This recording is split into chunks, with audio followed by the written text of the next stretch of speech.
खालीलपैकी चुकीची जोडी कोणती? 26 नोव्हेंबरला कोणता दिवस आहे? संविधान दिवस आहे का? 7 जुलैला कोणता आहे?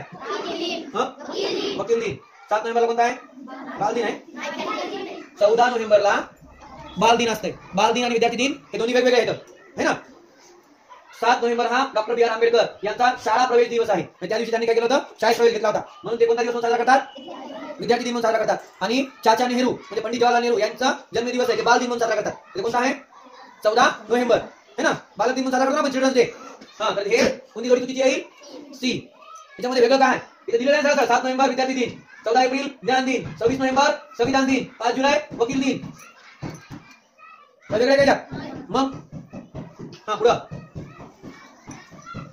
पुढचा प्रश्न. आंबेडकर हे आदर्श विद्यार्थी होते. आदर्श हे काय आहे? आंबेडकरांबद्दल विशेष माहिती सांगणारा शब्द आहे ना, मग ते काय होईल? काय होईल?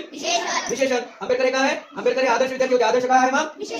नामाबद्दल विशेष माहिती सांगणाऱ्या शब्दाला काय म्हणायचं? काय वेगळं काय? क्रिया दर्शवणाऱ्या शब्दाला काय म्हणायचं? वाक्याचा अर्थ पूर्ण करणाऱ्या शब्दाला काय म्हणायचं? क्रियापद. अंजली जेवण झालं, एवढंच. अंजली जेवण काय? जेवते. तर जेवते काय झालं? क्रियापद. शिवाई अभ्यास काय? करते. करते म्हणल्यावर त्या वाक्याचा अर्थ पूर्ण झाला ना. तर शिवाई आणि अभ्यास काहीच नव्हतं, पण करते. लक्षात आलं का? हा, समृद्धी कांदा. समृद्धी कांदा काय आहेत? नामच दोन्ही पण. कापते काय झालं मग? कापते काय झालं? क्रियापद. आलं लक्षात? एखाद्या वस्तूचं, व्यक्तीचं, ठिकाणाचं नाव म्हणजे काय? नाम. वीरभद्र नाम झालं. ताडकळस नाम झालं. राहतो काय झालं? वीरभद्र ताडकळस मध्ये राहतो. वीरभद्र काय आहे? नाम. ताडकळस मध्ये ताडकळस काय आहे? नाम. मध्ये काय आहे?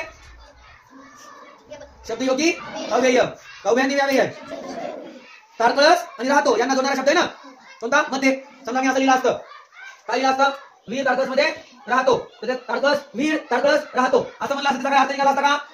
काय अर्थ नव्हता त्याचा.